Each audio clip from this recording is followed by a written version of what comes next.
exercise to help with efficient turning on your horse. And if you've worked with me before, you'll likely recognise this one because we tend to visit it reasonably frequently with added bits.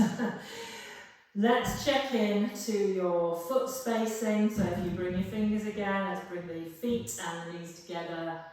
Open the toes into a small V, open the heels to match. We've got our hip distance spacing. Now, find a bounce. Pay attention to landing in the same spot on your seat. We also need the feet well grounded. Now to start with, we can put the hands on the hips here, but as you get better at this exercise, you might want to change them to, there are many possibilities, but riding stance is obviously quite a helpful one. Okay, I want you to imagine that you're sitting in the middle of a great big clock face. 12 is in front of you, and all of the numbers are laid out going around. The goal here is to integrate your upper body with your pelvis to make an efficient turning signal. So essentially your upper body and your pelvis turns as one. When you're riding your horse, you can turn an awfully long way with your upper body without the horse feeling much at all. But if you turn through the pelvis, you have to turn very, very little for that to be felt very well indeed by your horse. Your pelvis is almost turning the saddle itself and therefore turning the horse's shoulders. So let's have a go at this. We're going to go, well, I'm not going to mirror you here, I'm going to talk it through. So I'm going to go clockwise first. So here we are, I'm going to get my bounce and I'm going to step to number one, and then continue to bounce. I'm going to come from 1 to 2. So each time I land, I'm going to take a step. And same again to number 3. So check into the landing phase. So quietly, we're going to work our way all the way round the clock face. Land in the same spot every time on your ball. And the idea here is that we are level through the waist.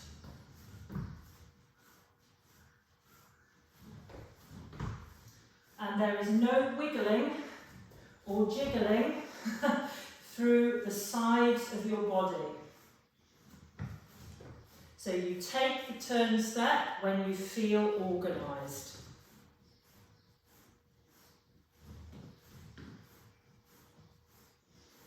Okay, so that was interesting.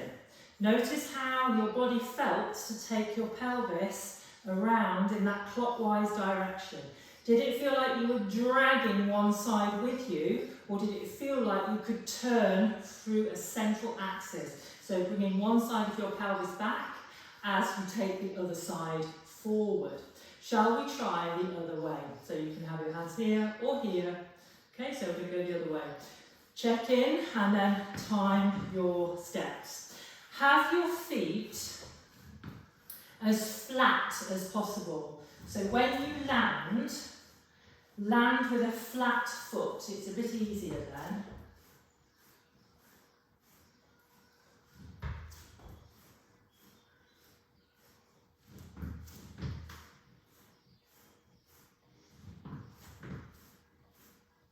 So check in again to the sides of your body.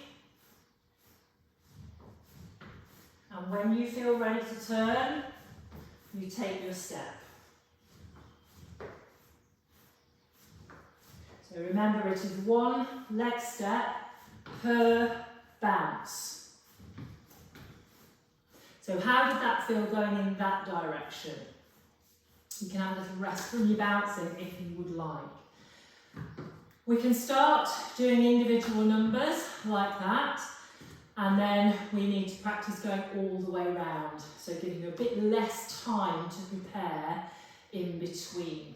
Okay, So here we go again. We're going to start our bouncing. We're going to go this way first. And let's see if we can do all the way around to 3, one after the other. Okay?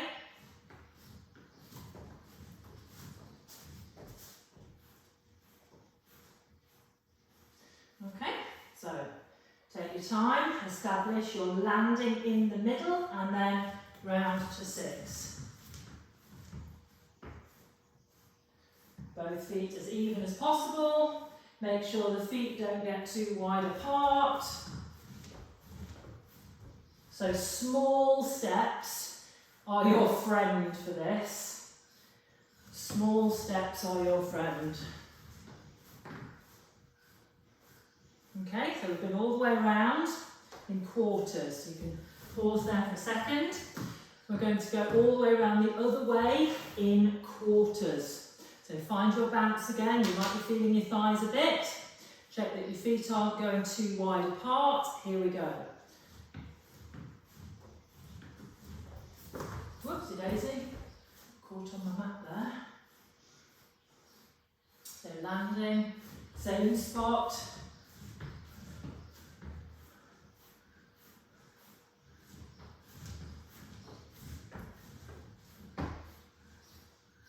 And then hopefully you'll feel that you need a bit less time in between each one to get prepared.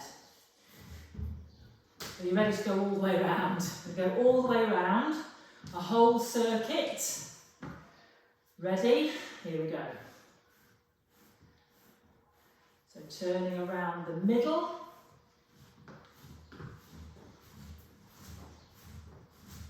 Keeping the sides of your body well stabilised.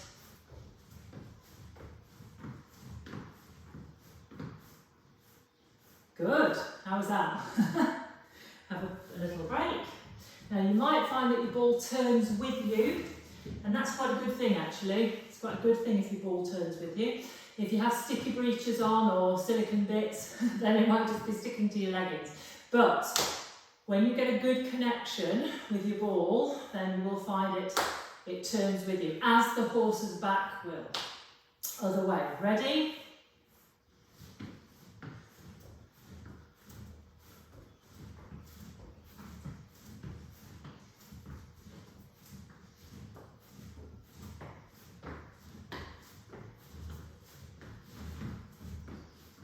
So that felt a bit laggy for me.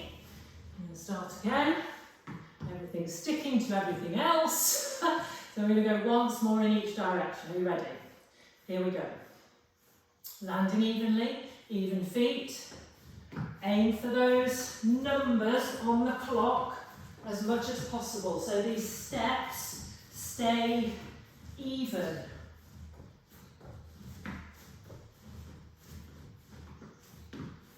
Good, we're going to go the other way. Ready?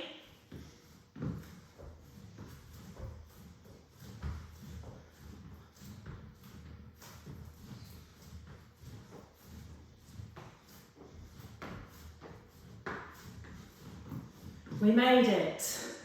We made it. Oh, good. Right. Here's a fun thing to do. We are now going to come off the ball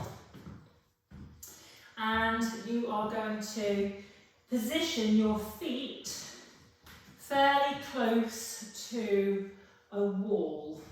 We're going to temporarily drape ourselves around the ball and just have a little rock from left to right, curving your back over your ball. Curving your back over your ball. And then, when you are ready, you are going to position your feet against the skirting board.